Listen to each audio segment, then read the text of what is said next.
न्यायाधीश सुशीला कार्की अंतरिम सरकारको प्रधानमन्त्री नियुक्त। पहिलो महिला सरकार प्रमुख बनिन् कार्की पहिलो महिला न्यायपालिका प्रमुखदेखि कार्यपालिका प्रमुखसम्म। नवनियुक्त प्रधानमन्त्री कार्कीद्वारा शपथ ग्रहण 6 महिनाभित्र अर्को निर्वाचन गर्ने म्यान्डेट। सुशीलालाई बधाई दिँदै राष्ट्रपति रामचन्द्र पौडेलको भनाई देश बचाउनुहोस्। प्रधानमन्त्रीको शपथमा देखिएनन् ओली देउवा र पोषण र शपथ ग्रहणमा सभामुख र राष्ट्रिय सभाका अध्यक्ष अनुपस्थित। प्रधानमन्त्रीको मात्रै शपथ भयो पनि बनेनन् मन्त्री। संसद विघटनप्रति गम्भीर असहमति रहेको नेकपा माओवादी केन्द्रको प्रतिक्रिया। संसद विघटनतर्फ अग्रसर हुनु विडम्बना रहेको नेकपा एमालेका महासचिव शंकर पोखरेलको भनाई। महासचिव शंकर पोखरेललाई केन्द्रीय सदस्य उषा किरण टेबल सेनाको जवाफ, विगत 11 वर्ष जसरी अब एमाले चल्दैन। नयाँ सरकार गठन र संसद विघटन बारे के छ कांग्रेसको प्रतिक्रिया? यस सम्बन्धी पूर्ण जानकारी आजको समाचारमा। कम्युनिस्ट पार्टी एकताका लागि एमाले र माओवादी पन्थीलाई एकीकृत समाजवादीका महासचिव घनश्याम भूषालको आह्वान। वाम एकताको अपील गर्दै भूषालले भने सबै बन्धन चुनावमा तयार हुन्। जेनजी आन्दोलनपछि बढ्दैछ 4 दलभित्र नेतृत्व हस्तान्तरणको दबाव। जेनजी प्रदर्शनमा मृत्यु भएका 41 जनाको शनाखत, आन्दोलनमा मृत्यु भएकाहरूको पशुपति आर्यघाटमा दाह संस्कार। हर्कर कुलमानका समर्थकद्वारा शीतल निवास अगाडि प्रदर्शन, सेनाले लियो एक्सन। जनताले संविधान र सरकार दुवै अस्वीकार गरिसकेकाले संविधानको रटा नलगाउन आम जनता पार्टीको आग्रह। वर्तमान संविधानकै सही कार्यान्वयनबाट जेनजी पुस्ताको माग सम्बोधन सम्भव रहेको पूर्व राष्ट्रपति रामवरण यादवको भनाई। माओवादीले भन्यो अपराकृतिक गठबन्धनमा रहेको अहंकारका कारण सरकारी तथा निजी भौतिक संरचना र दस्तावेज नष्ट भए। जेनजी प्रदर्शन र भ्रष्टाचारका विरुद्ध छुट्टा छुट्टै आयोग बनाउनु पर्ने नेपाली कांग्रेसका महामन्त्री गगन थापाको भनाई। जेनजी प्रदर्शन र भ्रष्टाचार छानबिन आयोग बनाउने पक्षमै रहेको नेकपा एमालेका सचिव योगेश भट्टराईको भनाई। मुख्य सचिव एकनारायण अर्यालको भनाई जेनजीको माग अनुसार बन्ने नागरिक सरकारसँग काम गर्न ब्युरोक्रेसी तयार छ। जेनजी आन्दोलनबाट देशभर विध्वंस जरे सरकारी कार्यालय र नेताका घरहरू। जेनजी पुस्ताको आन्दोलनमा क्षतिग्रस्त प्रहरी कार्यालयहरूको पुनर्निर्माण शुरू। जेनजीलाई समर्थन गर्दा धम्की आउन थालेको हास्य कलाकार दीपक राजगिरीको भनाई। लोकतन्त्र र संविधानको रक्षाका लागि बुटवलमा प्रदर्शन। शान्ति र लोकतन्त्रका लागि पेशागत सञ्जाल पापडको प्रदर्शन। संविधानको रक्षा गरौं, लोकतान्त्रिक गणतन्त्रको संरक्षण गरौं। रासपाका सभापति रवि लामिछानेलाई दिएको पत्रबारे कारागारका महानिर्देशकको भनाई अहिले टिप्पणी नगरौं। रासपाका कार्यवाहक सभापति डीपी अर्यालको भनाई सभापतिलाई कारागारबाट दिएको पत्र फेक होइन, मेरै अगाडि नै हस्ताक्षर भएको हो। लुटिएका सामान खरिद बिक्री नगर्न प्रहरीको चेतावनी, किनेको पाइए कारवाही हुने। आपराधिक गतिविधि भएमा टोल फ्री नम्बर 1114 मा जानकारी गराउन अनुरोध। रेस्टुरेन्टमा आगजनी भएपछि टिकटक स्टार अंशु वर्माको भनाई शून्यबाट उठ्नेछौं। कान्तिपुर टेलिभिजनको नियमित प्रसारण शुरू। भरतपुर महानगरपालिकामा सरसफाई, जनकपुर धामको जनजीवन सामान्य बन्दै बढ्दै बजारमा चहल पहल। अन्तर्राष्ट्रिय खबरमा ब्राजिलका पूर्व राष्ट्रपति बोल्सोनारोलाई 27 वर्षभन्दा बढी जेल सजाय। इन्डोनेसियामा बाढीबाट मृत्यु हुनेको संख्या 19 पुग्यो। टर्कीद्वारा 52 आप्रवासी तस्कर पक्राउ। इजिप्ट र बेलायतद्वारा इजरायलको दोहा आक्रमणको निन्दा। खेल खबरमा जेनजी आन्दोलनको असर, भइरहेका खेल स्थगित, तालिका प्रभावित। फिफाले 24 घण्टामा 15 लाख विश्वकप टिकट आवेदन प्राप्त गर्यो। र आजको हेल्थ टिप्समा रहनेछ मानिसहरू भीड़ वा दंगामा हुँदा स्वभाव भन्दा फरक र हिंसात्मक व्यवहार किन गर्छन्, यस विषयमा विशेष जानकारी। सदाको झै आज पनि हामी उपस्थित भएका छौं आजका मुख्य समाचार, ब्रेकिङ न्यूज अपडेट लगायत तपाईलाई काम लाग्ने, हेर्नै पर्ने महत्वपूर्ण समाचार लिएर। हामीलाई अन्तिमसम्म हेर्नुहोला। हाम्रो मेहनतको लागि यो भिडियोमा एउटा लाइक अवश्य गर्नुहोला। हाम्रो च्यानल अहिलेसम्म सब्स्क्राइब गर्नुभएको छैन भने सब्स्क्राइब गर्नुहोला अनि नजिकै आउने बेल आइकनमा क्लिक गर्नुहोला। देशभित्रबाट हेर्दै हुनुहुन्छ भने आफू रहेको गाउँ ठाउँ शहर जिल्लाको नाम लेख्नुहोला। विदेशमा हुनुहुन्छ भने कुन देशबाट हेर्दै हुनुहुन्छ त्यो कुरा तलको कमेन्ट बक्समा कमेन्ट गर्नुहोला। दैनिक रूपमा हेर्नुहुन्छ भने रेगुलर भनेर लेख्नुहोला। आज पहिलो पटक हेर्दै हुनुहुन्छ भने फर्स्ट टाइम भनेर लेखिदिनुहोला। आउनुहोस् दर्शक महानुभाव, आजका मुख्य समाचार सुरु गरौं। पूर्व प्रधान न्यायाधीश सुशीला कार्की अन्तरिम सरकारको प्रधानमन्त्री नियुक्त, यस सम्बन्धी प्रसंगबाट। पूर्व प्रधान न्यायाधीश सुशीला कार्की अन्तरिम सरकारको प्रधानमन्त्री नियुक्त हुनु भएको छ।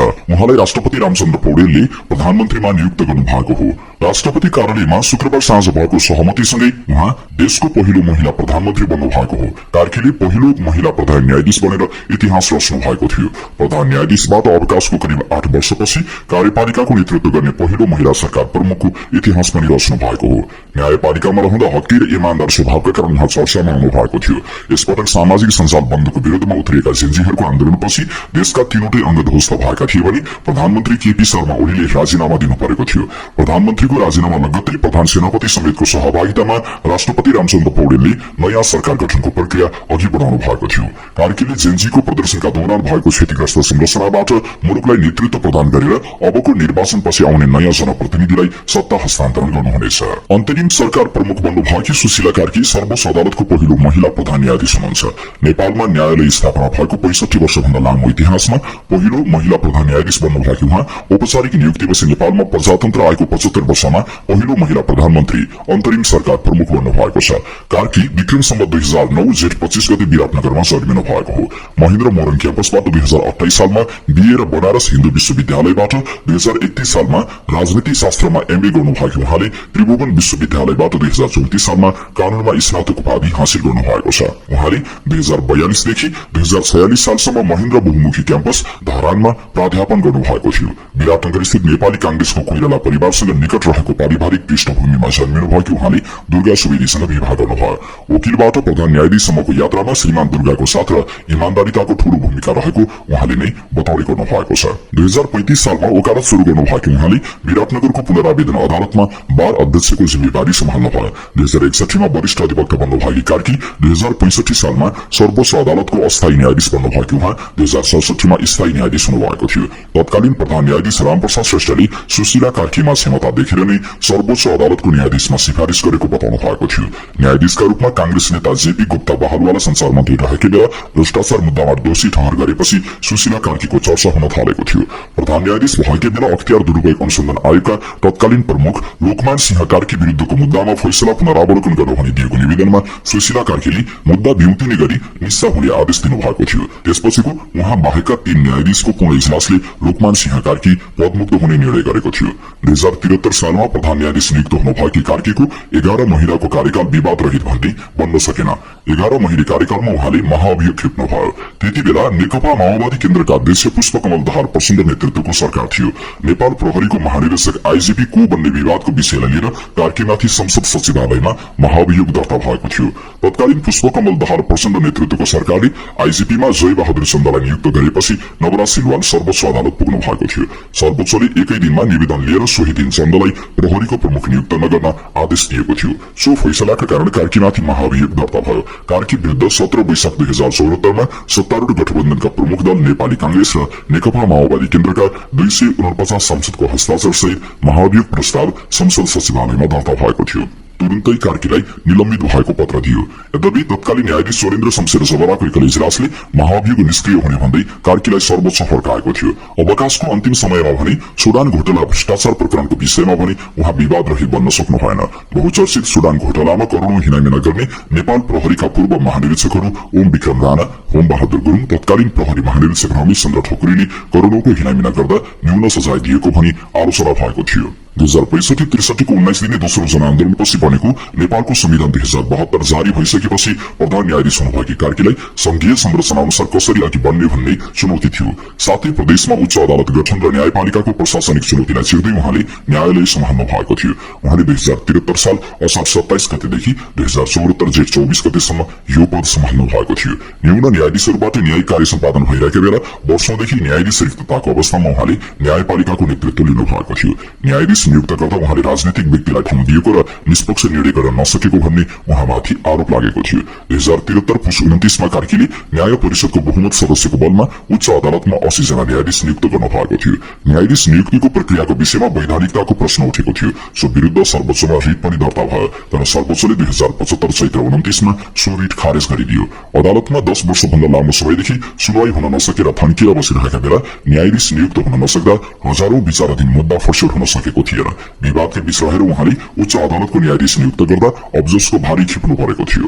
उहाँले न्यायालय सम्हाल्दा सर्वसाधारणबाट त्यति प्रश्न उठाएका थिएनन्। उहाँले न्यायालयमा हुँदा भ्रष्टाचार मुद्दालाई उच्च प्राथमिकता दिएर सुनवाई गर्नु भएको थियो। न्यायालयबाट 65 वर्ष उमेर हदका कारण प्रधान न्यायाधीशबाट सेवानिवृत्त भएपछि पनि भ्रष्टाचार र कुशासनको विषयमा खरो रूपमा अभियानकै रूपमा उत्रिरहनु भएको थियो।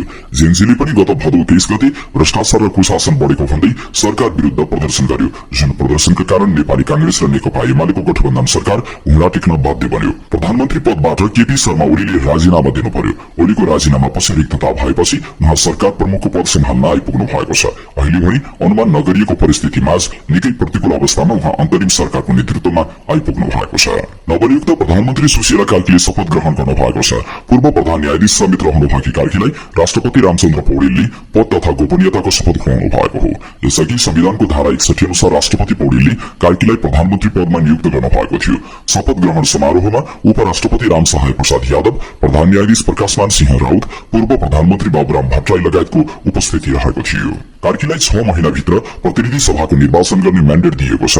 सम्माननीय राष्ट्रपति श्री रामचन्द्र पौडेलज्यूले मुलुकमा उत्पन्न विषम तथा असाधारण परिस्थितिलाई सम्बोधन गर्दै युवा पुस्ताद्वारा प्रकट गरिएको इच्छा र आकांक्षा अनुसार राजनीतिक दल तथा सरकारवालाहरूसँगको परामर्श समेतका आधारमा नेपालको संविधान बमोजिम राष्ट्रपतिका अन्तर्निहित संवैधानिक अधिकार प्रयोग गरी नेपालको संविधानको पालना र संरक्षण एवं नेपालको राष्ट्रिय एकताको प्रवर्धन गर्न आवश्यक भएकोले राष्ट्राध्यक्षको हैसियतले प्रधानमन्त्रीको सिफारिस र सम्मतिको आधारमा नेपालको संविधानले राष्ट्रपतिलाई सुम्पिएको संवैधानिक प्रतिबन्धात्मक व्यवस्था बमोजिम 6 महिनाभित्र प्रतिनिधि सभाको अर्को निर्वाचन सम्पन्न गर्ने गरी श्री सुशीला कार्की मोरङलाई नेपालको अन्तरिम सरकारको प्रधानमन्त्री पदमा नियुक्त गर्नुभएको छ। साथै राष्ट्रपति भवनमा आयोजित विशेष समारोहमा सम्माननीय राष्ट्रपति श्री रामचन्द्र पौडेलज्यू समक्ष नवनियुक्त सम्माननीय प्रधानमन्त्री श्री सुशीला कार्कीज्यूलाई नेपालको संविधानको धारा 80 बमोजिम प्रधानमन्त्री पदको पद तथा गोपनीयताको शपथ लिनुभएको छ, विज्ञप्तिमा भनिएको छ। आदरणीय दर्शक महानुभावहरू, देशमा बदलिदो परिस्थितिसँगै अन्तरिम सरकारको प्रधानमन्त्रीको रूपमा पूर्व प्रधान न्यायाधीश सुशीला कार्की नियुक्त हुनु भएकोमा तपाईलाई कस्तो लागिरहेको छ? कृपया आफ्नो प्रतिक्रिया हाम्रो कमेन्ट बक्समा गएर उल्लेख गर्न नभुल्नुहोला। साथै हाम्रो तर्फबाट नवनियुक्त प्रधानमन्त्री श्री सुशीला कार्कीज्यूलाई सफल कार्यकालको हार्दिक शुभकामना व्यक्त गर्दछौं। राष्ट्रपति रामचन्द्र पौडेलले नवनियुक्त प्रधानमन्त्री सुशीला कार्कीलाई देश बचाउन शुभकामना दिनुभएको छ। शुक्रबार कार्कीलाई प्रधानमन्त्रीको शपथ दिलाएसँगै शुभकामना दिँदै राष्ट्रपति पौडेलले भन्नुभयो, ल सफल हुनुहोस्, देश बचाउनुहोस्। जवाफमा कार्कीले थप केही नभनी धन्यवाद भन्नुभयो। नवनियुक्त प्रधानमन्त्री सुशीला कार्कीको शपथ समारोहमा जेएनजी आन्दोलनका कारण प्रधानमन्त्री पद गुमाएका केपी शर्मा ओली देखिनु भएन। यस्तै पूर्व प्रधानमन्त्री प्रचण्ड, शेरबहादुर देउवा, माधव नेपाल र जगन्नाथ खनाल पनि देखिनु भएन। तर पूर्व प्रधानमन्त्री डाक्टर बाबुराम भट्टराईले भने सहभागिता जनाउनु भएको थियो। यस्तै उपराष्ट्रपति रामसहाय प्रसाद यादव, प्रधान न्यायाधीश प्रकाशमान सिंह राउत सहित मुख्य सचिव, कूटनीतिक नियोगका पदाधिकारी लगायत सहभागी हुनु भएको थियो। अन्तरिम सरकारका प्रधानमन्त्री सुशीला कार्कीको शपथमा सभामुख देवराज घिमिरे र राष्ट्रिय सभा अध्यक्ष नारायण दाहाल अनुपस्थित हुनु भएको छ। शपथमा पूर्व प्रधानमन्त्रीहरू पनि देखिनु भएन। विभिन्न देशका राजदूत साथै कूटनीतिक नियोगका अधिकारी पनि सहभागी हुनु भएको थियो। राष्ट्रपति भवन शीतल निवासमा नवनियुक्त प्रधानमन्त्री सुशीला कार्कीको मात्रै शपथ भएको छ। यसअघि 3 सदस्यीय मन्त्री परिषद बन्ने भनिए पनि जेएनजीको तर्फबाट नाममा सहमति हुन बाँकी रहेकाले मन्त्री तत्काल नियुक्त नभएको बताइएको छ। हालै सबै मन्त्रालयको जिम्मेवारी प्रधानमन्त्री कार्कीले नै सम्हाल्ने गरी राष्ट्रपति रामचन्द्र पौडेलले जिम्मेवारी दिनुभएको छ। काठमाडौँ महानगरपालिकाका मेयर बालेन शाहले जेएनजीको योगदान र बलिदानले देश परिवर्तन भएको बताउनु भएको छ। जेएनजी पुस्ताको योगदान अमूल्य रहेको भन्दै उहाँले यो योगदानले भावी पुस्तालाई देशप्रेम र कर्तव्यबोधको मार्गदर्शन गरिरहने बताउनु भएको छ। प्रिय जेएनजी, तपाईहरूको योगदान र बलिदानबाट देशले परिवर्तन पाएको छ। तपाईहरूको योगदान अमूल्य छ, जसले सधैँ भावी पुस्तालाई देशप्रेम र कर्तव्यबोधको मार्गदर्शन गर्नेछ। तपाईहरूप्रति असीम सम्मान। वीर शहीदहरूप्रति हार्दिक श्रद्धाञ्जली। घाइतेहरूको शीघ्र स्वास्थ्य लाभको कामना गर्दछु। नेपालमा नयाँ अन्तरिम सरकार गठन भएकोमा भारतले स्वागत गरेको छ। पूर्व प्रधान न्यायाधीश सुशीला कार्कीको नेतृत्वमा बनेको अन्तरिम सरकारलाई भारतले नेपालको शान्ति र स्थायित्वलाई सुदृढ पार्ने सकारात्मक कदमका रूपमा लिएको जनाएको छ।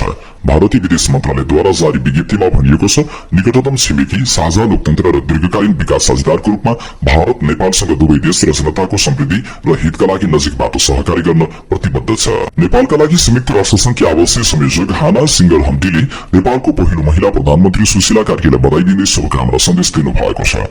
संयुक्त राष्ट्रसंघ नेपालद्वारा जारी विज्ञप्तिमा प्रधानमन्त्री नियुक्तिमा नेपाली जनतालाई बधाई दिँदै राष्ट्रसंघले शान्ति, न्याय, पारदर्शिता, जवाफदेहिता र प्रगतिप्रतिको जनअपेक्षामा साथ दिने प्रतिबद्धता जनाएको छ।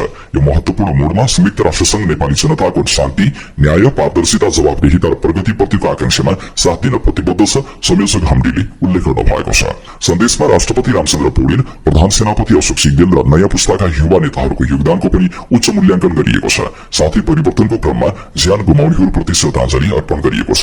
प्रधानमन्त्री कार्कीलाई देशको संवेदनशील अवस्थामा यो महत्वपूर्ण जिम्मेवारी सम्हाल्दै हुनुहुन्छ। उहाँलाई सफल कार्यकालको शुभकामना व्यक्त गर्दछौं भन्दै शुभेच्छा व्यक्त गरिएको छ। संयुक्त राष्ट्र संघले नेपालको स्थायित्व, मानवाधिकार र दिगो विकासको यात्रामा सरकारसँग सहकारी गर्दै अगाडि बढ्ने प्रतिबद्धता दोहोर्याएको छ। राष्ट्रपति रामचन्द्र पौडेलले नवनियुक्त प्रधानमन्त्री सुशीला कार्कीको सिफारिसका आधारमा प्रतिनिधि सभा विघटनको निर्णय गर्नु भएको छ। शुक्रबार मात्रै प्रधानमन्त्री नियुक्त हुनुभएकी कार्कीले आफ्नो पहिलो निर्णयमै प्रतिनिधि सभा विघटन गर्न सिफारिस गर्नु भएको थियो। कार्कीले गरेको विघटनको सिफारिस राष्ट्रपति रामचन्द्र पौडेलले सदन गर्नु भएको छ। त्यस्तै फागुन 21 गतेका लागि चुनावको मिति समेत तोकिएको छ। प्रधानमन्त्री कार्कीको सिफारिसमा राष्ट्रपतिले चुनावको मिति घोषणा गर्नु भएको हो। सुरुमा प्रधानमन्त्रीको शपथ गर्ने र त्यसपछि प्रतिनिधि सभा विघटन गर्ने सहमति भएपछि कार्की सहमत हुनु भएको थियो। लगतै शुक्रबार नै राष्ट्रपति पौडेलले शपथ गराउनु भएको हो। गत सोमबार र मंगलबार युवा पुस्ता जेनजीको आन्दोलनको बलमा कार्की प्रधानमन्त्री नियुक्त हुनु भएको थियो।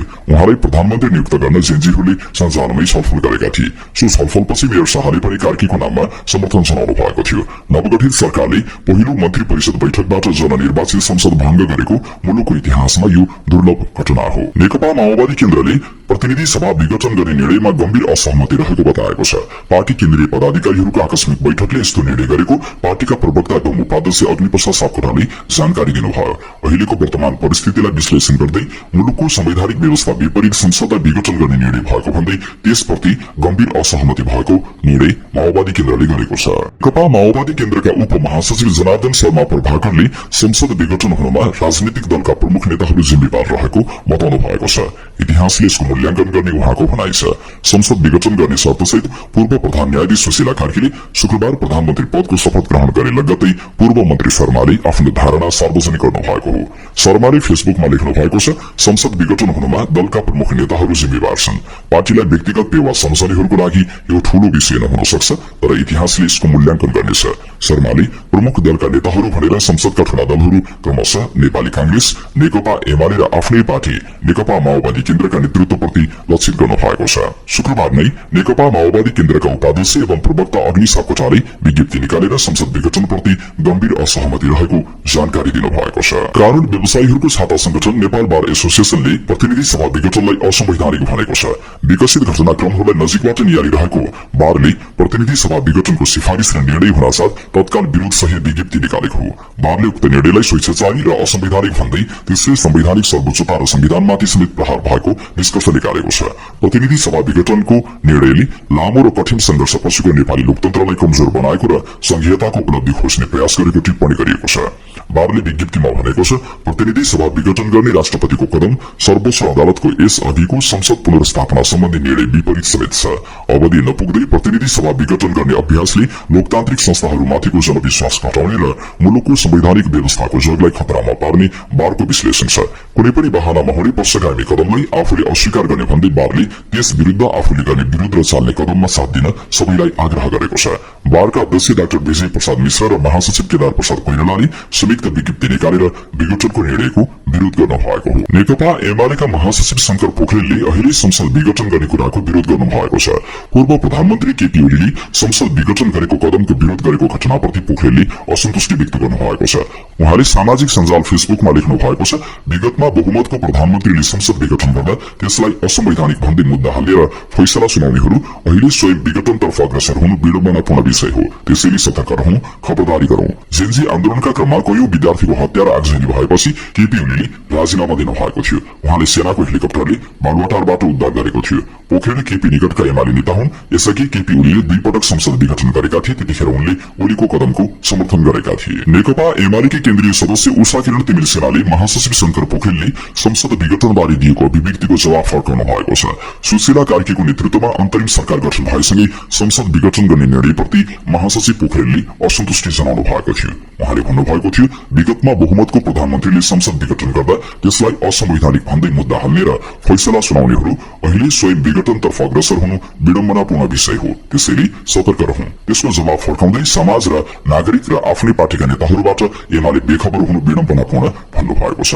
उहाँले भन्नुभएको छ, यो संसद कोही शासकले कोही सैनिकले विघटन गरेको होइन। हाम्रो गणतन्त्रको मानक सम्माननीय राष्ट्रपतिको रोहबरमा भएको हो। निश्चय पनि अस्ति 23 र 24 गतिको अकल्पनीय दुर्घटना, हत्या र धुम्स विडम्बनापूर्ण उन्नति ससाना नानी बाबुहरूको रगत खेर जानुहुन्न। उहाँले निश्चित समयावधिमा चुनाव हुनुपर्ने बताउनु भएको छ। उहाँले थप्नु भएको छ, एमाले आज जसरी चलेको छ, खास गरी विगत 11 वर्षमा जे अभ्यास भए यो सबै परिवर्तन गर्नुपर्छ। नेपाली कांग्रेसले संविधान रक्षाका लागि उभिरहने जनाएको छ। पछिल्लो राजनीतिक घटनाक्रमबारे प्रतिक्रिया दिने क्रममा महामन्त्री विश्वप्रकाश शर्माले संविधान विरुद्ध हुने कार्यको पनि गम्भीर प्रश्न गरिरहने बताउनु भयो।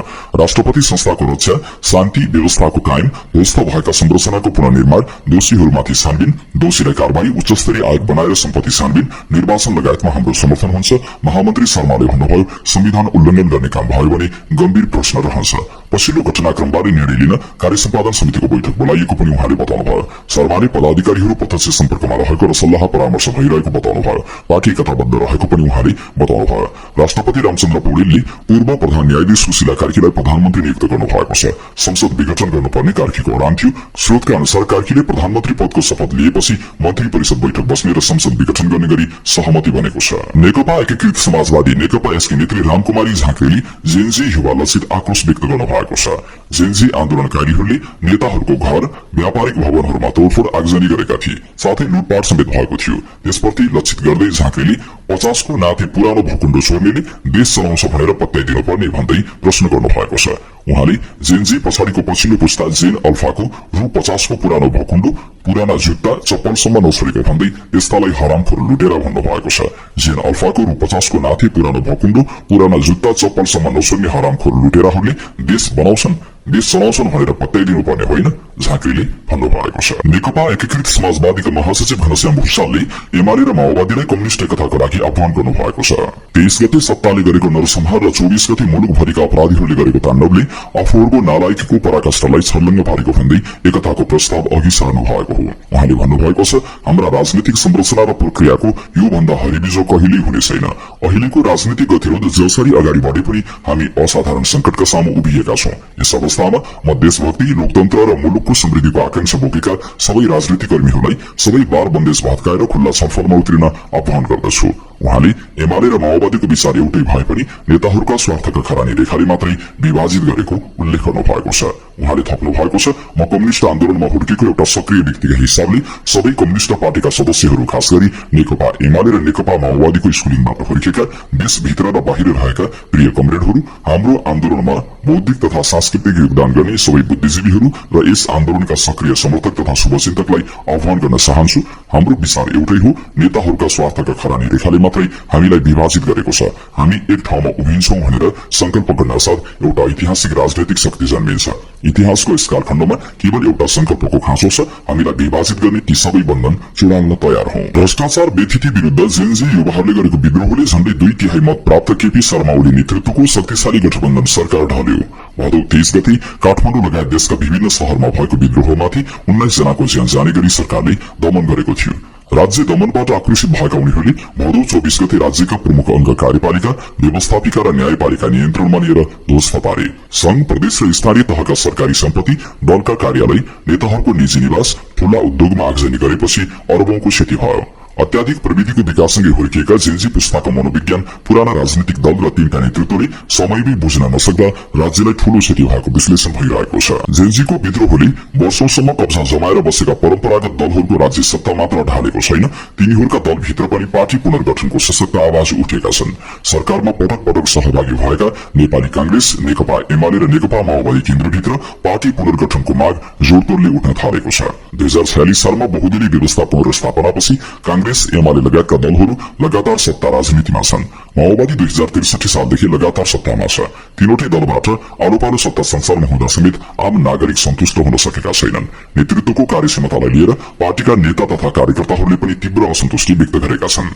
एमालेका सचिव योगेश भट्टराईले विकसित घटनाक्रमलाई राम्रोसँग विश्लेषण गरी आफ्नो कमजोरीको समीक्षा गरी गल्तीप्रति आत्मावसित हुनुपर्ने बताउनु भएको छ। पार्टी संगठन र नेतृत्वको नयाँ ढंगले पुनर्गठन गर्नुपर्नेमा उहाँले स्पष्ट पार्नुभयो। पार्टी संगठन र नेतृत्वको नयाँ ढंगले पुनर्गठन गरौं, यो काम होशियारीपूर्वक गरौं जसले हाम्रो पार्टी एकता कायम गरोस्। पार्टीमा आम सदस्यहरूको अपनत्व र सहभागिता सुनिश्चित गरौं। पार्टीका आन्तरिक प्रक्रियाहरूलाई पूर्णतः पारदर्शी र लोकतान्त्रिक बनाऊ। जनतामा जाऊ, जनतालाई सुनौ र त्यस अनुसार निर्णय गरौं। बुधबार उहाँले सामाजिक सञ्जालमा लेख्नु भएको छ। आफ्नै पार्टीको नेतृत्वमा बनेको शक्तिशाली सरकार विद्रोहको बलमा ढलेपछि मुलुकको राजनीतिक कोष कता जान्छ भन्नेमा अन्यल छ। संसदको सबैभन्दा ठूलो दल कांग्रेसको समर्थनमा बनेको गठबन्धन सरकार ओलीकै अहंकारका कारण पतन भएको पार्टी भित्र र बाहिर आलोचना भइरहेको छ। पार्टीको 11औं महाधिवेशनमा समेत अध्यक्ष बन्ने गरी विधान संशोधन गरेपछि एमाले भित्र अन्तरसंघर्ष चर्किएको थियो। भदौ 20 देखि 22 मा ललितपुरको गोदावरीमा सम्पन्न विधान महाधिवेशनले पूर्व उपाध्यक्ष विद्यादेवी भण्डारीको सदस्यता नवीकरण पेन्डिङ अर्थात विचाराधीनमा राखेपछि अन्तर्कलह थप चर्किएको थियो। पछिल्लो राजनीतिक दुर्घटनापछि उपमहासचिव भन्दा माथिका सबै कार्यकारी पदमा बसेका नेताहरू हट्नु पर्नेमा पार्टीभित्र अभियान नै चलेको छ। विधान महाधिवेशनले 70 वर्ष उमेर हद र 2 कार्यकालको व्यवस्था हटाएपछि असन्तुष्ट देखिएका वरिष्ठ उपाध्यक्ष ईश्वर पोखरेल, उपाध्यक्षहरू युवराज ग्याउली, सुरेन्द्र पाण्डे, स्थायी समिति सदस्य कर्ण बहादुर थापा लगायत नेताहरू यस अभियानमा लागेको बुझिन्छ। उपाध्यक्ष ग्याउलीले आफूहरूको प्रस्ताव विधान महाधिवेशनले सम्बोधन नगरी पनि आगामी महाधिवेशनमा उठाउने बताउनु भएको छ। पार्टीको आन्तरिक लोकतन्त्रलाई बलियो बनाउन हामीले विधानमा 2 कार्यकाल र उमेर हदको व्यवस्था राखेका थियौं। अहिले त्यो व्यवस्था हटाए पनि निरन्तर बहस गर्छौं, केही दिन अघि उहाँले भन्नुभएको थियो। 2071 सालमा एमालेको 9औं महाधिवेशनबाट अध्यक्ष बन्नुभएका ओली अझै 20-25 वर्ष नेतृत्व नछाड्ने बताउन छाड्नु भएको छैन। 4 पटक देशको प्रधानमन्त्री भइसक्नुभएका उहाँले 84 को निर्वाचनमा पनि प्रधानमन्त्री बन्ने चाहना राख्नु भएको थियो। कांग्रेसका महामन्त्री गगन थापाले पार्टीलाई पुनर्गठन गरी बलियो बनाउन आफूले पटक पटक प्रयास गर्दा समेत असफल भएको स्वीकार गर्नुभयो। जेनजी पुस्ताका भावना समेट्ने गरी प्रभावकारी काम गर्न पार्टी सभापति शेरबहादुर देउवासँग धेरै प्रयास गर्दा समेत सुनवाई नभएको थापाले गुनासो गर्नुभयो। नेतृत्वबाट देउवा, प्रचण्ड र ओलीले विश्राम लिन आफूले नै सुझाव दिएको उहाँले जिकिर गर्नुभयो। बिहिबार पछिल्लो राजनीतिक अवस्थाबारे भिडियो सन्देश मार्फत उहाँले भन्नुभयो, 3 जना बुढा नेताहरू हटाउनुपर्छ भनेर मैले पनि भन्दै आएको हुँ। मैले त मेरो पार्टीको सभापतिसँग अब तपाईँ यो देशको प्रधानमन्त्री बन्न हुँदैन भनेर दलको नेता लडेको हुँ, तर मैले सकिन, संख्या पुगेन। मैले दलको नेता जितेको भए धेरै कुरा बदल्न सकिन्थ्यो। यसमा म असफल भएँ। यसबाट सिक्ने हो, कांग्रेसलाई जरैदेखि बदल्ने हो। फेरि एकपटक तपाईले भनेको जस्तो पार्टी बनाउने हो उहाँको भनाइ थियो। पूर्व सहमति अनुसार अर्को वर्ष ओलीले सत्ता हस्तान्तरण गर्नेमा ढुक्क भएर बस्नुभएका सभापति देउवाको राजनीतिक दुर्घटनामा घर मात्र जलेन, आन्दोलनकारीको पिटाईबाट गम्भीर घाइते समेत हुनुभयो। 28 घण्टाको बीचमा देशको राजनीति नै उथलपुथल भएपछि कांग्रेस भित्रका तेस्रो पुस्ताका नेताहरूले पार्टीलाई नयाँ सिराबाट पार्टी पुनर्गठन अभियान चलाउने तयारीमा छन्। यता माओवादी केन्द्रमा पनि पार्टी पुनर्गठनको मत बलियो हुँदै गएको छ। 2070 सालको निर्वाचनपछि लगातार ओह्रालो लागेको पार्टीलाई पुनर्गठन गर्नुपर्ने आवाजको नेतृत्व उपमहासचिव जनार्दन शर्माले गर्नुभएको छ। उहाँले जेनजीको विद्रोह अघि नै युवाहरूको मागलाई सम्बोधन गर्ने गरी पार्टी पुनर्गठनको अभियान चलाउनु भएको थियो। गत वर्ष स्थायी समिति बैठकमा पार्टी निर्माण र नेतृत्व हस्तान्तरण सम्बन्धी 14 बुँदे प्रस्ताव नै पेश गर्नु भएको थियो। साउन 19 गते बसेको स्थायी समिति बैठकमा पनि पार्टी पुनर्गठनको माग जोडतोडले उठाउनुभयो। सचिव राम कार्की, स्थायी समिति सदस्य अञ्जना विसंख्य लगायतले पार्टी पुनर्गठन गरेर माओवादी आन्दोलनलाई बलियो बनाउनु पर्ने मत राख्नुभयो। तर प्रचण्डले पार्टी निर्णय नमान्नेलाई कारवाही हुने चेतावनी दिनुभएको थियो। अब पार्टीभित्र गुट उपगुटलाई छुट दिइँदैन, नीति, निर्णय र नियम विपरीत जाने, नेतृत्व विरुद्ध जानेलाई कारवाही हुन्छ चेतावनी दिँदै प्रचण्डले भन्नुभएको थियो। नेतृत्व हस्तान्तरणको विषयमा अवैज्ञानिक र विधि सम्मत नभएकोमा सबैभन्दा बढी आलोचना अध्यक्ष प्रचण्डले झेल्नु भएको छ। 2045 सालमा नेकपा मसालका महामन्त्री भएका उहाँ त्यस यता लगातार नेतृत्वमा हुनुहुन्छ। उहाँले अझै 10 वर्ष नेतृत्व नछाड्ने सार्वजनिक रूपमै भन्दै आउनु भएको छ। माओवादीमा महाधिवेशन हुने भए पनि त्यो नाम मात्रको हुने आरोप लाग्ने गरेको छ। प्रचण्ड नेतृत्वमा आएपछि 2048 मा 6औं र 2069 मा 7औं एकता महाधिवेशन गर्यो। 2078 सालमा राष्ट्रिय सम्मेलनलाई रातारात 8औं महाधिवेशनमा रूपान्तरण गरी सम्पन्न गर्यो। प्रचण्डले अन्तर्विरोध हल गर्न त्यति बेला 6 महिनामा विशेष महाधिवेशन बोलाउने घोषणा गर्नुभएको थियो। तर 4 वर्ष पूरा हुन लाग्दा पनि हुन सकेको छैन। पार्टी पुनर्गठनको विषयमा अहिलेको अवस्था शान्त भएपछि छलफल हुने उपमहासचिव रुबेल गजरेलले बताउनुभयो। अहिलेका पदाधिकारी तहका सम्पूर्ण व्यक्ति हटे पनि नेतृत्वका लागि अर्को पुस्ता तयार नभएको उहाँले जिकिर गर्नुभयो। प्रचण्डले राजीनामा दिने, मैले त पदाधिकारीमा रहेका सम्पूर्ण सदस्यले राजीनामा दिनुपर्छ भनेर बैठकमै प्रस्ताव गरेको हुँ। नेतृत्व लिन अर्को पुस्ता तयार हुनु पर्यो नि। पुरानो पुस्तालाई नयाँ पुस्ताले नमान्ने, नयाँ पुस्तालाई पुराना पुस्ताले नमान्ने, यस्तो अवस्थामा कसरी नेतृत्व आउँछ उहाँले भन्नुभयो। ठूला दल कांग्रेस, एमाले र माओवादीमा मात्र होइन, नेकपा एकीकृत समाजवादीमा पनि यो समस्या बन्न थालेको देखिन्छ। झण्डै 15 वर्ष एमाले हट्नुभएका माधव कुमार नेपाल ओलीसँगकै नेतृत्व टकरावका कारण 2078 सालमा पार्टी विभाजन गर्न बाध्य हुनु भएको थियो। मुख्यतः पतञ्जलि एकपीठको जग्गा हिनामिना प्रकरणमा विशेष अदालतबाट धरोटीमा रिहा भएपछि उहाँमाथि नेतृत्व छाड्नुपर्ने एक थरीबाट चर्को दबाव छ। पूर्व प्रधानमन्त्री तथा सम्मानित नेता झलनाथ खनालले नेतृत्व हस्तान्तरणको विषयमा निरन्तर दबाव दिँदै आउनु भएको छ। पार्टी केन्द्रीय सदस्य आरती लामा, कृष्ण विश्वकर्मा लगायत केन्द्रीय सदस्यहरूले नेतृत्वबाट अध्यक्ष नेपाल र सम्मानित नेता खनाल दुवैलाई विश्राम लिन सुझाव दिनु भएको छ। महासचिव घनश्याम भुषालले अपील गर्नु भएको छ, अहिलेको राजनीतिक गतिरोध जसरी अगाडि बढे पनि हामी असाधारण संकटका सामु उभिएका छौं। यस अवस्थामा म देशभक्त, लोकतन्त्र र मुलुकको समृद्धिको आकांक्षा बोकेका सबै राजनीतिक कर्मीहरूलाई सबै बार बन्देज भत्काएर खुल्ला छलफलमा उत्रिन आह्वान गर्दछु। जेनजी प्रदर्शनमा देशभर 51 जनाको मृत्यु भएको छ। मृत्यु भएका मध्ये 41 जनाको शनाखत भएको प्रहरी प्रधान कार्यालयले जनाएको हो। प्रहरी प्रवक्ता डीआईजी विनोद घिमिरेले प्रदर्शनकारीसँग झडप हुँदा प्रहरी विरुद्ध महाराजगंजमा कार्यरत 2 जना र प्रभाग कोटेश्वरमा कार्यरत 1 जनाको प्रहरीको मृत्यु भएको पुष्टि भएको बताउनुभयो। प्रदर्शनकारीतर्फ सुरक्षाकर्मीबाट बम प्रयोग हुँदा 21 जनाको मृत्यु भएको डीआईजी घिमिरेले बताउनुभयो। प्रदर्शनको क्रममा आगजनीमा परेर प्रदर्शनमा भागदौड हुँदा र करेन्ट लागेर 18 जनाको मृत्यु भएको छ। जेनजी आन्दोलनका क्रममा मृत्यु भएकाहरूको दाह संस्कार गरिएको छ। पशुपतिनाथ आर्यघाटमा शुक्रबार मृत्यु भएकाहरूको दाह संस्कार गरिएको हो। जेनजी आन्दोलनका क्रममा हालसम्म 36 जनाको मृत्यु भइसकेको छ।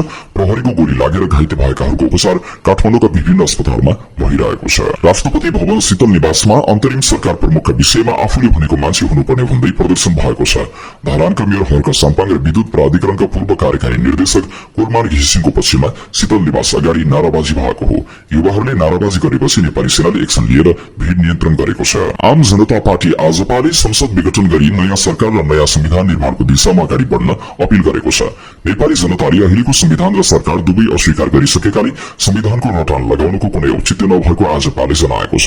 जेनजी पुस्ताको अगुवाईमा भएको जनआन्दोलन मार्फत प्रकट गरेको ताजा जनादेशलाई सर्लक्क स्वीकार गरेर देशलाई बदलावको दिशामा अगाडि बढाउन नसक्नु गम्भीर चिन्ताको विषय भएको आजपाले जनाएको छ। आजपाका प्रवक्ता चन्द्रभूषण शाहले शुक्रबार एक प्रेस विज्ञप्ति जारी गर्दै जेनजीको आन्दोलनमा युवा विद्यार्थीको नरसंहार एवं हत्या गर्ने आदेशको नेतृत्वकर्ता तत्कालीन प्रधानमन्त्री केपी शर्मा ओली सहित बर्बरतापूर्ण अपराधमा संलग्न सबैलाई कारवाही गर्न माग समेत गर्नु भएको छ। वर्तमान संकट एवं संक्रमणकालीन अवस्थाबाट निकासका लागि आन्दोलनमा अवरोध युवा विद्यार्थीहरूको निर्मम नरसंहार एवं हत्या गर्ने आदेशको नेतृत्वकर्ता तत्कालीन प्रधानमन्त्री सहित यस बर्बरतापूर्ण अपराधमा संलग्न अन्य सरकारी अधिकारीहरूलाई समेत कानून बमोजिम कारवाही गर्ने र राज्य संचालनको उच्च तहमा रहेर काम गरेका सम्पूर्ण शासक एवं प्रशासकहरूको सम्पत्तिको स्रोत छानबिन गरी दोषी ठहर हुनेलाई दण्डित गर्ने प्रतिबद्धता सहित तत्काल जनआक्रोशको केन्द्रको रूपमा रहेको संसदलाई विघटन गरी नयाँ सरकार र नयाँ संविधान निर्माणको दिशामा अघि बढ्न सम्पूर्ण सरकारवालाहरूमा एकमुष्ट हार्दिक अनुरोध अपील गर्दछु। प्रवक्ता शाहले जारी गर्नुभएको विज्ञप्तिमा उल्लेख गरिएको छ। पक्षगामीको डरले यथास्थितिमा रमाउने खेल कुनै पनि हिसाबले सही नभएको आजपाको चेतावनी छ।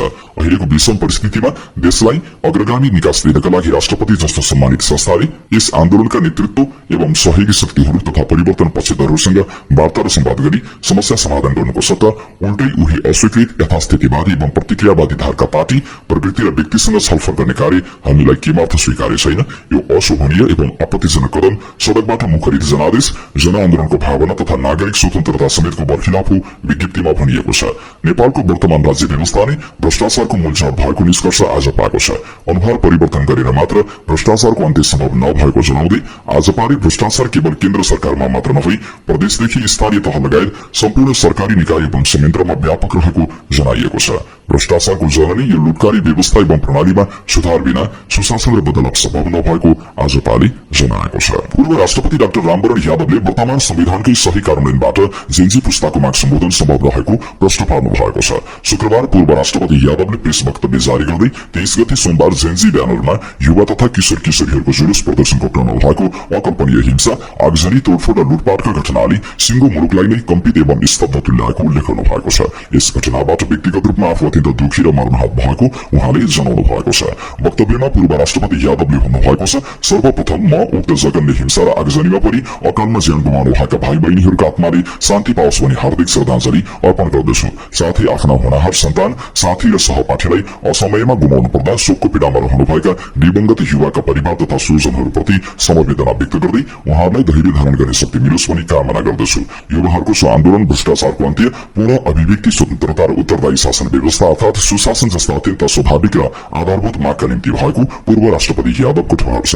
तिनले उठाएको माग हामी जो कोहीका पनि अभिष्ट हुन्, तर आन्दोलनका नाममा त्यस दिन र भोलिपल्ट समेत मुलुकमा जुन तहको विनाश र विध्वंस मचाइयो त्यसको कारण उद्देश्य र कर्ता समेतको वास्तविकता पहिराउनु आज अति जरुरी छ। देशको ऐतिहासिक धरोहर समेत रहेको सिंहदरबार, शीतल निवास, प्रधानमन्त्री तथा मन्त्रीका निवास एवं मन्त्रालयहरू, सर्वोच्च अदालतदेखि जिल्ला अदालतसम्मका न्यायिक संरचना, प्रदेश सभा र मुख्यमन्त्रीका कार्यालयदेखि गाउँ र नगरपालिका तहका संरचनाहरूमा गरिएको नियोजित जस्तो देखिने भदौ 23-24 गतेको तोडफोड र आगजनीका कृतिहरूको यथार्थ उद्देश्य र त्यसका कारकहरू ठम्ब्याउनु मुलुक र नेपाली समाजको अमन चयन, राष्ट्रको एकता, अक्षुण्णता एवं सुरक्षित भविष्यका लागि समेत अपरिहार्य रहेको उहाँले विज्ञप्तिमा उल्लेख गर्नु भएको छ। विशेष गरी 2062-63 को जनआन्दोलन अनि नेपालको संविधान 2072 द्वारा सिर्जित र स्थापित शासन पद्धतिलाई धूलिसात पार्ने प्रयास भएको तथ्यतर्फ पनि हामी सबैको ध्यान जानु जरुरी छ। पूर्व राष्ट्रपति यादवले विज्ञप्तिमा उल्लेख गर्नु भएको छ। उहाँले आन्दोलन पश्चात सिर्जित राजनीतिक प्रशासनिक अन्यल अन्त्य गरी हरेक नागरिकको जीवधनको सुरक्षा सुनिश्चित गर्न तथा मुलुकलाई सुव्यवस्थाको बाटोमा दौड्याउन जिम्मेवार निकाय र पदाधिकारीहरूले अब थप विलम्ब गर्ने छैनन् भन्ने विश्वास समेत व्यक्त गर्नु भएको छ। पूर्व राष्ट्रपति यादवले विज्ञप्तिमा भन्नुभएको छ, यस आन्दोलनका क्रममा लाखौं नेपालीलाई रोजगारी दिने अनि राज्यलाई अरबौं रुपियाँ राजस्व तिरेर मुलुक र समाजको आर्थिक समृद्धिमा ठूलो योगदान गरिरहेका मूल्यवान औद्योगिक एवं व्यावसायिक प्रतिष्ठानहरूमा भएको तोडफोड र आगजनीले देशको अर्थतन्त्रमा दूरगामी धक्का पुर्याएको छ। यस्तो घातक प्रवृत्तिबाट भविष्यमा मुलुकलाई जोगाउनका निम्ति यसलाई गम्भीरतापूर्वक लिन म सबैलाई अपील गर्दछु। यस प्रयोजनको निम्ति नेपालको संविधान 2072 र त्यसले प्रदान गरेको मार्गचित्रलाई पछ्याउनु नै एकमात्र निरपराध उपाय रहेको उहाँको भनाइ छ। नेकपा माओवादी केन्द्रले अप्राकृतिक गठबन्धनमा रहेको अहंकार, नालायकी र कुशासनका कारण सरकारी तथा निजी भौतिक संरचना र दस्तावेज नष्ट भएको आरोप लगाएको छ। शुक्रबार नेकपा माओवादी केन्द्रका उपाध्यक्ष द्वय कृष्ण बहादुर महरा र अग्नि सापकोटाले संयुक्त रूपमा जारी गर्नुभएको विज्ञप्तिमा यस्तो आरोप लगाइएको हो। जेनजी पुस्ताको आन्दोलनका क्रममा भएका घटनाहरूको निष्पक्ष, स्वतन्त्र र न्यायिक छानबिन गरी दोषीमाथि कारवाही हुनुपर्ने विज्ञप्तिमा उल्लेख छ। नयाँ पुस्ताले देशको भविष्यप्रति बोकेको आकांक्षा, इमानदार सोच र परिवर्तन प्रतिको दृढ चाहनालाई यो आन्दोलनले प्रकट गरेको बताइएको छ। जनयुद्ध, जनआन्दोलन, मधेस आन्दोलन लगायतका बलिदानपूर्ण आन्दोलनहरूले नेपाली जनतालाई संघीय लोकतान्त्रिक गणतन्त्रसम्म ल्याएको र जेनजीको अहिलेको आन्दोलनको भावनालाई पनि यिनै ऐतिहासिक आन्दोलनको निरन्तरतामा मान्न सकिने उल्लेख छ।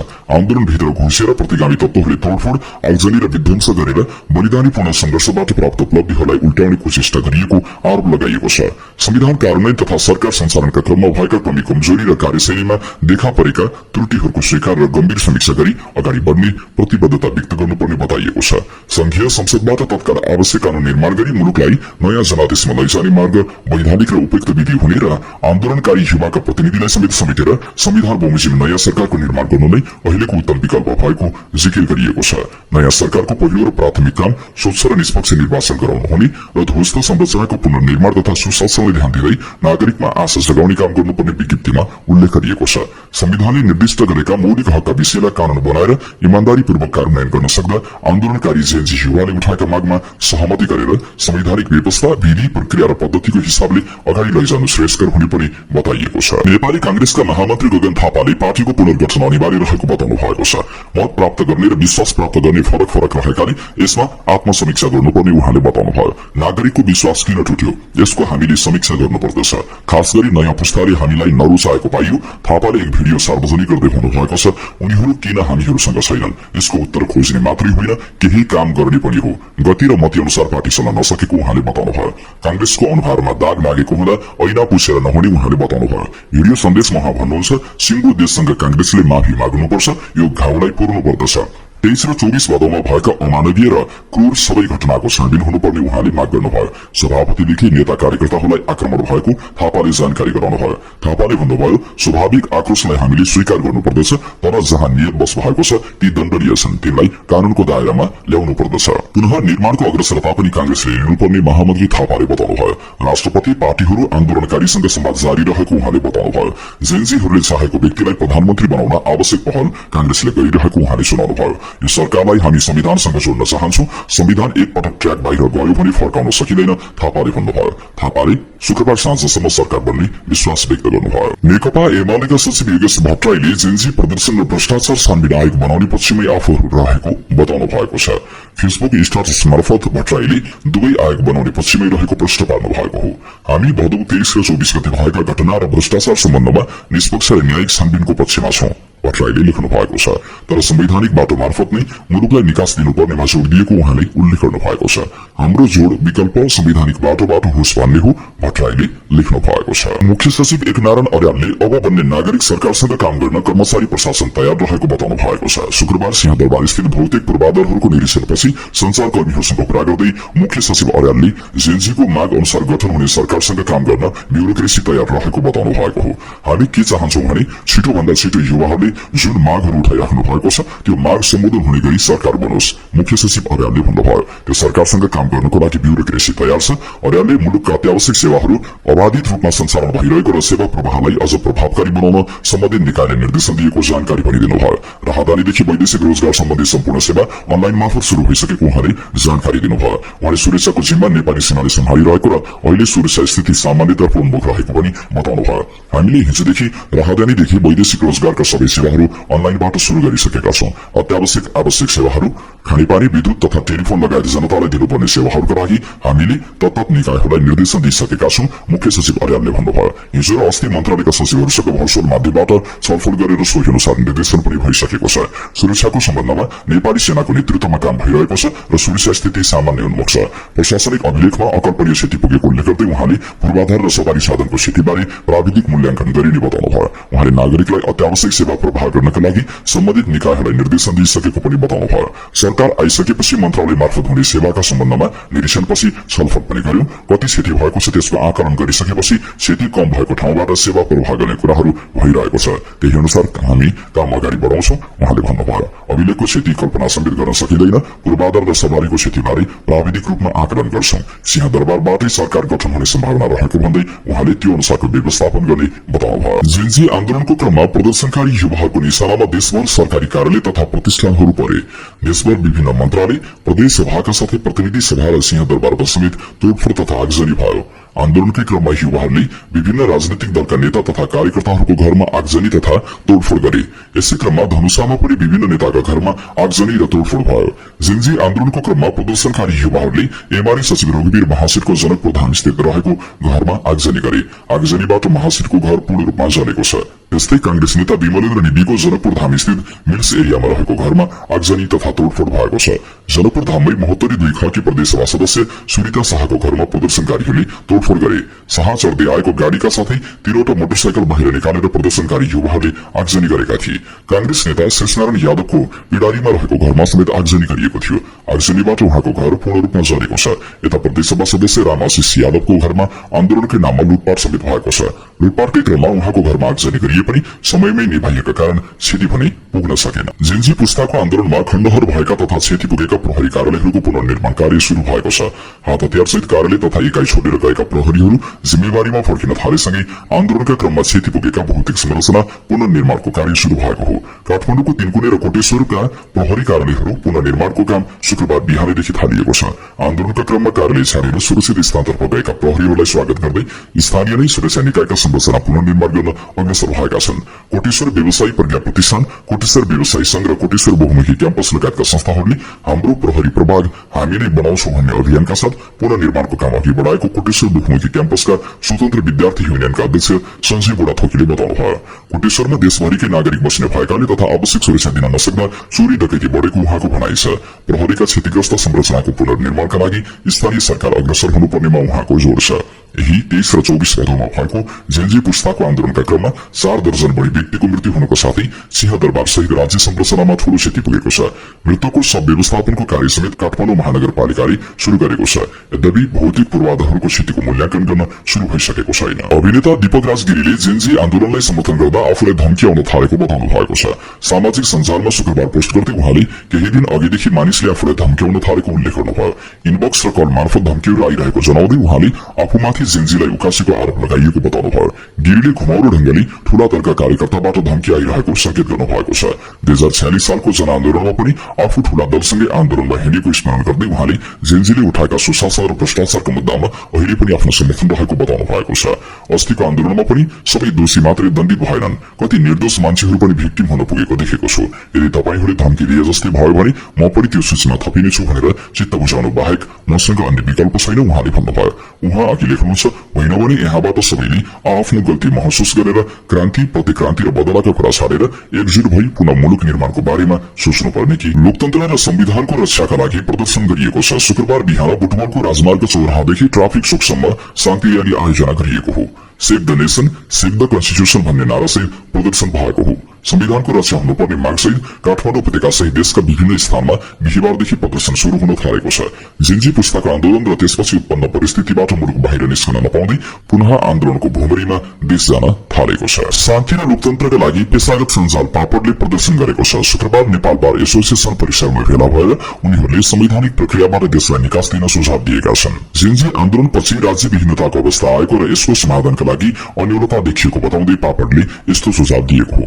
संविधानको रक्षा गरौं, लोकतान्त्रिक गणतन्त्रको संरक्षण गरौं, संविधान बचाउँ, देश जोगाउँ लगायतका प्लेकार्ड बोकेर उनीहरूले प्रदर्शन गरेका हुन्। राष्ट्रिय स्वतन्त्र पार्टी रासोपाका सभापति रवि लामिछानेले नखु कारागारबाट बाहिरेर एउटा पत्र सार्वजनिक गरे।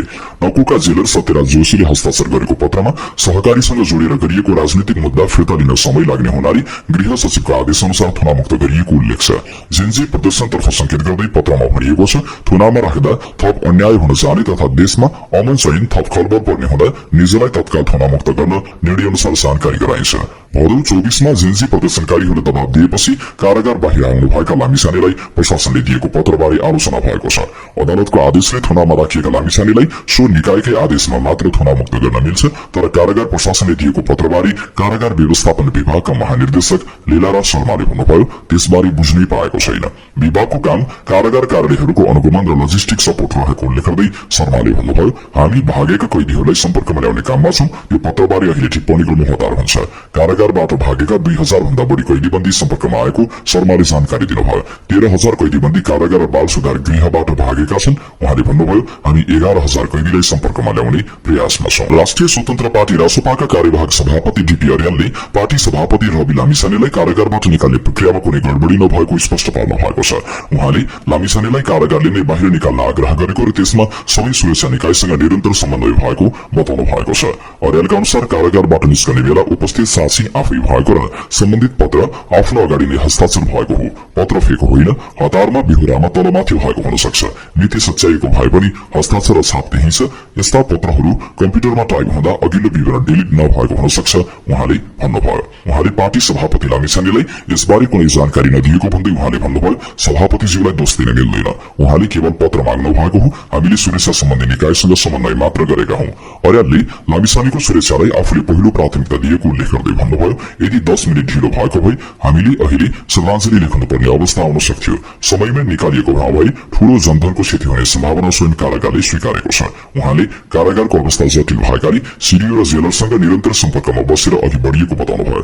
दुनियाँले देखेको छ, सभापति भाग्नु भएको होइन, हामी लगातार सुरक्षा निकायसँग समन्वयमा छौं। आज पनि उहाँ कारागार जान निस्कनु भएको थियो, तर मैले पहिला अवस्थाबारे बुझ्नुपर्ने भएकाले रोकिएको हो, उहाँले थप्नुभयो। व्यक्तिगत बदनामीमा नलाग्न आग्रह गर्दै अर्यालले मुलुकको जटिल राजनीतिक अवस्थातर्फ ध्यान दिन सबैलाई आग्रह गर्नु भएको छ। नेपाल प्रहरीको केन्द्रीय अनुसन्धान ब्यूरो सीआईबीले भदौ 23 र 24 गते भएको प्रदर्शनका क्रममा लुटिएका सामान खरिद बिक्री नगर्न सर्वसाधारणलाई आग्रह गरेको छ।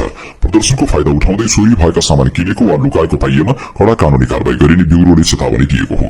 ब्यूरोले शुक्रबार एक प्रेस विज्ञप्ति जारी गर्दै प्रदर्शनका क्रममा सरकारी तथा निजी भवन, बैंक तथा वित्तीय संस्थाहरूमा आगजनी र तोडफोड गर्नु अघि त्यहाँबाट ऐतिहासिक दस्तावेज, बहुमूल्य वस्तु, नगद र अन्य महत्वपूर्ण जिन्सी सामान लुटपाट भएको सूचना प्राप्त भएको जनाएको छ। लुटिएका ती सामग्रीहरू बजारमा बिक्री वितरण भइरहेको भन्ने सूचनाका आधारमा ब्यूरो र अन्य प्रहरी कार्यालयहरूले अनुसन्धान अगाडि बढाएको विज्ञप्तिमा उल्लेख छ। चोरी तथा लुटपाट भएका सामानहरूको खरिद बिक्री तथा सञ्चय गरेको पाइएमा प्रचलित कानून बमोजिम अनुसन्धान गरी कारबाही हुने बेहोरा जानकारी गराइन्छ। ब्यूरोद्वारा जारी विज्ञप्तिमा भनिएको छ, प्रहरीले त्यस्ता लुटिएका सामानहरू कसैले बिक्री गर्न ल्याएमा वा कसैले खरिद गरेको जानकारी पाएमा तत्काल नजिकको सुरक्षा निकायमा खबर गर्न सर्वसाधारणलाई अपील गरेको छ। साथै यदि कसैले त्यस्ता सामान फेला पारेमा वा प्राप्त गरेमा नजिकको प्रहरी कार्यालयमा बुझाउन समेत अनुरोध गरिएको छ। प्रदर्शनको अराजक अवस्थाको फाइदा उठाउँदै आपराधिक समूहहरूले विभिन्न स्थानबाट महत्वपूर्ण कागजात र धनमाल लुटेको र तिनलाई सामान्य बजारमा बेच्न खोजिरहेको हुन सक्ने प्रहरीको आशंका छ। सशस्त्र प्रहरी बल नेपालले आपराधिक गतिविधि भएको पाइएमा आफ्नो टोल फ्री नम्बर 1114 मा अन्य सुरक्षा निकायमा तुरन्त जानकारी गराई सहयोग गर्न अनुरोध गरेको छ। प्रधान कार्यालयले शुक्रबार विज्ञप्ति जारी गर्दै हालको विषम परिस्थिति सामान्यकरण हुँदै जाने क्रममा केही व्यक्ति वा समूहले विभिन्न आपराधिक गतिविधि गर्न सक्ने भन्दै त्यस्तो भएमा वा भएको देखेमा खबर गर्न आग्रह गरेको हो। विज्ञप्तिमा भनिएको छ, संचार माध्यम तथा सामाजिक सञ्जालबाट तथ्यहीन भ्रामक प्रचार गरेर परिस्थितिको अनुचित फाइदा उठाई सीमा अपराध लगायत लुटपाट, आगजनी जस्ता कार्यमा संलग्न भई आपराधिक गतिविधि हुन सक्ने जनाउँदै त्यसबारे टोल फ्री नम्बर 1114 मा जानकारी गराउनु हुन अनुरोध छ। यसैगरी राष्ट्रमा शान्ति र सुव्यवस्था कायम गरी जनताको जीव धन र स्वतन्त्रताको संरक्षण गर्न जुनसुकै विषम परिस्थितिमा पनि सशस्त्र प्रहरी बल देश र जनताको सेवामा प्रतिबद्ध रही पूर्ण संयमताका साथ परिचालन भइरहेको पनि जनाइएको छ। प्रहरी बलले राज्यद्वारा सुम्पिएको मुख्य कार्यदिशा अन्तर्गत सीमा सुरक्षामा आफ्नो जिम्मेदारीबाट विचलित नभई अन्तर्राष्ट्रिय सीमाबाट हुन सक्ने कुनै पनि किसिमको सीमा अपराध, घुसपैठ तथा अतिक्रमण जस्ता कार्य नियन्त्रण गर्न प्रभावकारी रूपमा परिचालन हुँदै आइरहेको पनि जनाएको छ। यसका लागि सीमामा खटिएका समकक्षी लगायत सरोकार भएका अन्य निकायसँग निरन्तर समन्वय भइरहेको पनि विज्ञप्तिमा उल्लेख छ। टिकटक स्टार अंश वर्माको कीर्तिपुर स्थित रेस्टुरेन्टमा आगजनी र लुटपाट भएको छ। जेनजीको आन्दोलनको क्रममा घुसपैठ तत्त्वले रेस्टुरेन्टमा क्षति पुर्याएको अंश वर्माले बताउनुभयो। 50 लाख रुपियाँको लगानीमा निर्माण भएको चिया बगान कीर्तिपुर नामक उक्त रेस्टुरेन्ट गत सातादेखि सञ्चालनमा आएको थियो। कीर्तिपुरको हनुमान घाटी स्थित उक्त रेस्टुरेन्ट सबै चलेको छ भने सामान पनि लुटपाट भएको छ। आफूले 30 जना भन्दा धेरैलाई रोजगारी दिएको वर्मा बताउनुहुन्छ। राजनीतिक परिस्थिति शान्त भएमा पुनर्निर्माण गरेर रेस्टुरेन्ट सञ्चालनमा ल्याउने उहाँले बताउनुभयो। जेनजीको आन्दोलनमा घुसपैठ गरेर केही तत्त्वले रेस्टुरेन्ट जलाएका छन्। हामीले मुलुकमा परिवर्तन र उन्नति चाहेको अंश वर्मा भन्छन्। अब हामी शून्यबाटै उठ्छौं। समाजसेवामा पनि सक्रिय अंश वर्मा अहिलेका चर्चित कन्टेन्ट क्रिएटर हुन्। उनलाई टिकटक प्लेटफर्ममा लाखौंले पछ्याउँछन्। कान्तिपुर टेलिभिजनले शुक्रबारदेखि नियमित प्रसारण शुरू गरेको छ। जेनजी आन्दोलनका क्रममा त्रिकोण स्थित टेलिभिजनको कार्यालयमा आगजनी भएपछि बन्द भएको प्रसारण शुक्रबार अपराह्न 4 बजेदेखि शुरू भएको हो। हाललाई आगलागीबाट जोगिएको स्टुडियो 3 बाट टेलिभिजनको नियमित प्रसारण थालिएको कान्तिपुरले जनाएको छ। जेनजी प्रदर्शनका क्रममा कान्तिपुर टेलिभिजनका साथै थापाथलीमा रहेको कान्तिपुर पब्लिकेशन्सको कार्यालयमा समेत आगजनी र तोडफोड भएको थियो, जसका कारण यी कान्तिपुर अनलाइन समेत अवरुद्ध भएको थियो। मध्य प्रदेशको राजधानी जनकपुर धामको जनजीवन सामान्य बन्दै गएको छ। जेनजी पुस्ताको आन्दोलन र प्रदर्शनपछि भएको आगजनी र तोडफोडपछि जनजीवन असामान्य बनेको थियो। आम नागरिकहरूमा त्रास पैदा भएको थियो। नेपाल प्रहरीका चौकीहरू जलेर ध्वस्त भएसँगै प्रहरी प्रशासन तहस नहस बन्यो, जसकारण पनि समाजमा त्रास पैदा भएको थियो। नेपाली सेनाले सुरक्षाको जिम्मा लिएसँगै अहिले जनजीवन सामान्य बन्दै गएको छ। बजारहरू खुल्न थालेका छन्। हिँडडुल गर्न सहज भएको छ। अब अन्तर्राष्ट्रिय खबर। 2022 को चुनाव हारेपछि सत्तामा रहन कोको षड्यन्त्र रचेको आरोपमा ब्राजिलका पूर्व राष्ट्रपति जैर बोल्सोनारोलाई बिहिबार त्यहाँको सर्वोच्च अदालतको बहुमतले दोषी ठहर गरेको छ। अदालतले उनलाई 27 वर्षभन्दा बढीको जेल सजाय सुनाएको छ। यो फैसला उनले सिर्जना गरेको पपुलिस्ट आन्दोलनका लागि एक शक्तिशाली झड्का भएको छ। सर्वोच्च अदालतका 5 न्यायाधीशको बहुमतले पारित गरेको यो सम्भावित फैसलासँगै बोल्सोनारो देशको इतिहासमा लोकतन्त्रमाथि आक्रमण गरेको आरोपमा दोषी ठहरिने पहिलो पूर्व राष्ट्रपति बनेका छन्। अभियोजकहरूले उनले गरेको अहिलेसम्मको सबैभन्दा जघन्य कार्यलाई अवज्ञाको रूपमा वर्णन गरेका छन्। उनी अब 27 वर्ष जेलमा बस्नुपर्नेछ। यो फैसला 4-1 ले पारित भएको थियो। बोल्सोनारोलाई 27 वर्ष 3 महिनाको जेल सजाय सुनाइएको छ। बोल्सोनारो भाग्न सक्ने आशंकापछि उनलाई घरमै नजरबन्दमा राखिएको थियो। अन्तिम सुनवाईका लागि उनी अदालतमा उपस्थित भएका थिएनन्। यो सबै आफूलाई 2026 को राष्ट्रपति निर्वाचनमा भाग लिनबाट रोक्न गरिएको बोल्सोनारोले बताउँदै आएका थिए। इन्डोनेसियाको बाली टापु र पूर्वी नुसा तेंगारा प्रान्तमा केही दिनदेखि आएको बाढीले कम्तीमा 19 जनाको मृत्यु भएको छ भने 10 जना बेपत्ता भएका छन्। राष्ट्रिय खोज तथा उद्धार एजेन्सीको बाली कार्यालयका प्रवक्ता गुस्ती आयुब केतुत विजयन्तीले बताए अनुसार अचानक आएको बाढीले टापुमा 13 जनाको मृत्यु भएको छ भने 6 जना बेपत्ता छन्। धेरै क्षेत्रमा बाढी र 18वटा पहिरो गएको पनि रिपोर्ट गरिएको छ। देशको मौसम विज्ञान, जलवायु विज्ञान र भूभौतिक एजेन्सीले मंगलबार र बुधबारको बीचमा बालीको केही भागमा 150 मिलिमिटरसम्म वर्षा भएको र हप्ताभरि भारी वर्षा जारी रहने चेतावनी दिएको छ। पूर्वी नुसा तेंगारा प्रान्तमा बाढीले घर र खेतबारीमा क्षति पुर्याएको छ। प्रान्तीय विपद व्यवस्थापन तथा न्यूनीकरण एजेन्सीको आपतकालीन इकाइका प्रमुख ग्यास्पर लोसा मनिसाले बाढीका कारण 6 जनाको मृत्यु भएको र 4 जना बेपत्ता भएको बताएका छन्। 80 प्रान्तहरूमा गरिएको एकैसाथ कारबाहीमा टर्कीले 14 विदेशी नागरिक सहित 52 आप्रवासी तस्करहरूलाई पक्राउ गरेको छ। आन्तरिक मन्त्री अर्ली एर्लिकायाले प्रहरीले आप्रवासी तस्करी आयोजकहरू र अनियमित आप्रवासनलाई लक्षित गर्दै निरीक्षण गरेको बताउनुभयो। मन्त्रीका अनुसार कुल 4,02,098 पहिचान जाँच गरिएको थियो, जसको परिणामस्वरूप 666 अनियमित आप्रवासीहरूलाई हिरासतमा लिएको थियो। अधिकारीहरूले 7,883 सार्वजनिक स्थलहरू, 483 टर्मिनलहरू, 6,746 अन्य स्थानहरूको निरीक्षण गरेको बताएका छन्। अनियमित आप्रवासीहरूलाई उनीहरूको देशमा फिर्ता पठाउन प्रक्रियाहरू शुरू गरिएको छ। युरोप प्रवेश गर्न खोज्ने द्वन्द्वग्रस्त देशहरूबाट आएका आप्रवासीहरूका का लागि टर्की एक प्रमुख ट्रान्जिट मार्ग हो। इजिप्टका राष्ट्रपति अब्देल फताह अल सिसी र बेलायती प्रधानमन्त्री कियर स्टारमरले संयुक्त रूपमा गाजामा तत्काल युद्ध विराम, एन्क्लेभमा मानवीय सहायताको प्रवेश र बन्धक र बन्दीहरूको रिहाईका लागि आह्वान गरेका छन्। गाजामा भएका पछिल्ला घटनाक्रमहरूमा फोन वार्तामा दुई नेताहरूले प्यालेस्टिनीहरूलाई उनीहरूको भूमिबाट विस्थापन गर्न अस्वीकार गरेका हुन्। कतारको दोहामा इजरायली आक्रमणलाई अन्तर्राष्ट्रिय कानून र राज्य सार्वभौमिकताको सम्मानको सिद्धान्तको स्पष्ट उल्लङ्घन भनेर निन्दा गरेका छन्। स्थानीय स्वास्थ्य अधिकारीहरूका अनुसार अक्टोबर 2023 मा गाजा युद्ध शुरू भएदेखि इजरायली आक्रमण र गोलीबारीले एन्क्लेभमा 64,000 भन्दा बढी मानिसहरूको मृत्यु भएको छ, जबकि धेरैजसो क्षेत्र भग्नावशेषमा परिणत भएको छ र अनिकाल लागेको छ। अब पालो खेल खबरको। नेपाली राष्ट्रिय फुटबल टोलीले 2 वर्षपछि दशरथ रंगशालामा अन्तर्राष्ट्रिय स्तरको फुटबल प्रतियोगिता खेल्दै थियो। भदौ 21 गते भएको पहिलो खेल गोलरहित बराबरीमा टुङ्गियो। त्यसपछि 24 गतेको खेलको तयारीमा खेलाडीहरू लागेका थिए। 23 गते काठमाडौँ लगायत देशभर जेन्जी समूहले गरेको विशाल आन्दोलनका कारण देशको परिस्थिति अर्कै भयो, जसको प्रभाव खेलकुद क्षेत्रमा पनि नपर्ने कुरै भएन। त्यससँगै भदौ 24 गतेको दोस्रो मैत्रीपूर्ण खेल स्थगित भयो। खेल स्थगित भएपछि बंगलादेशको टोली घर फर्कियो। जेन्जी आन्दोलनका कारण तालिका सार्वजनिक भएका धेरै खेल प्रतियोगिता स्थगित भएका छन्। नेपालमा आयोजना भएको अन्तर्राष्ट्रिय मैत्रीपूर्ण खेलदेखि एसियाकै पहिलो फ्रेन्चाइजी फुटबल लीग स्थगित भएको छ। अखिल नेपाल फुटबल संघ एन्फाले आयोजना गरेको एन्फा अन्डर-16 फुटबल लीग, राष्ट्रिय महिला लीग छनौटका खेलहरू प्रभावित बन्न पुगे। जेन्जी प्रदर्शनका क्रममा भएका आगजनी र तोडफोडका घटनाले देशभर थुप्रै भौतिक संरचनामा क्षति पुगेको छ। खेलाडी र खेल क्षेत्रका भवनहरूमा पनि असर पुगेन। खेलाडीहरू अहिले क्षति पुगेका भौतिक संरचना सरसफाई र जेन्जी आन्दोलनमा घाइते भएकाहरूको सहयोगमा केन्द्रित भएका छन्। नेपाली राष्ट्रिय फुटबल टोलीका कप्तान किनर छिमजुङ नेतृत्वको टोलीले सरसफाई र सामान व्यवस्थापनको काम गरेका छन्। करातेको राष्ट्रिय टोलीका एरिका गुरुङ लगायत खेलाडीहरूले जेन्जी आन्दोलनमा घाइतेहरूका लागि रक्तदान गरे। राष्ट्रिय क्रिकेट टोलीका खेलाडीहरूले आन्दोलनमा घाइते भएका र निधन भएका प्रति श्रद्धाञ्जली व्यक्त गर्दै छानबिनको माग गरेका छन्। युवा खेलाडीलाई लक्षित गरेर सञ्चालन भएको लीग स्थगित हुन पुग्यो। एन्फाले आयोजना गरेको राष्ट्रिय महिला लीग पनि स्थगित हुन पुग्यो। यो समयमा एन्फाले विभिन्न स्थानमा रेफ्री तथा कोचिङ कोर्स पनि आयोजना गरेको थियो, त्यो पनि स्थगित भएको एन्फा प्रवक्ता सुरेश शाहले जानकारी दिनुभयो। आन्दोलनले एन्फाले आयोजना गरेका राष्ट्रिय तथा अन्तर्राष्ट्रिय प्रतियोगिताहरू स्थगित भए। अब चाँडै माहौल शान्त भएमा पुनः प्रतियोगिता सञ्चालन गर्ने योजनामा छौं, शाहले भन्नुभयो। आन्दोलनले नेपाल क्रिकेट संज्ञानले आयोजना गर्न लागेको दोस्रो संस्करणको नेपाल प्रिमियर लीग एनपीएलको ट्रफी टुर हाललाई स्थगित गरेको छ। आन्दोलन अघि विराटनगर किङ्सको ट्रफी टुर सकिएको थियो, त्यसपछि अन्य टिमहरूको पालो आयो। तर आन्दोलनका कारण हाललाई नयाँ तालिका नराखेको क्यानका प्रवक्ता छुम्पी लामाले बताउनुभयो। आन्दोलनका कारण ट्रफी टुरको तालिका परिवर्तन गर्नुपर्ने अवस्था आएको छ, त्यसबाहेक क्यानलाई त्यति असर परेको छैन। अब ट्रफी टुरको नयाँ तालिका निकाल्नुपर्ने अवस्था छ, लामाले भन्नुभयो। आन्दोलनको असर नेपाली भलिबलमा पनि देखिएको छ। एसियाकै पहिलो फ्रेन्चाइजी महिला भलिबल लीगको दोस्रो संस्करणको 3 दिनको खेल भएर स्थगित हुन पुग्यो। भदौ 20 देखि 28 गतेसम्म हुने भनिएको प्रतियोगिता 23 गतेसम्म मात्र चलेर स्थगित भएको हो। अब प्रतियोगिता यो सिजन हुने सम्भावना छैन। विदेशी खेलाडीहरू पनि आफ्नो स्थानतर्फ गएका कारण पनि आयोजकलाई असहज हुने देखिएको छ। प्रतियोगिताको दोस्रो संस्करण पोखरामा आयोजना भएको थियो। प्रतियोगिता अहिले हुने या नहुने विषयमा कुनै निर्णय भएको छैन, तर खेलाडीहरू काठमाडौँमा ल्याउन सफल भएका छौं। अब विदेशी खेलाडीलाई घर पठाउने प्रक्रियामा छ, आयोजक इन्फिनिटी इभेन्ट म्यानेजमेन्टका अमिर अख्तरले भनेका छन्। र विश्व फुटबलको सर्वोच्च निकाय फिफाले 24 घण्टामा 15 लाख विश्वकप टिकट आवेदन प्राप्त गरेको छ। सन् 2026 को विश्वकपको प्रिसेल ड्र शुरू भएको छ। 24 घण्टाभित्र 210 देशका समर्थकहरूबाट 15 लाख भन्दा धेरै टिकट आवेदनहरू प्राप्त गरेको फिफाले जनाएको छ।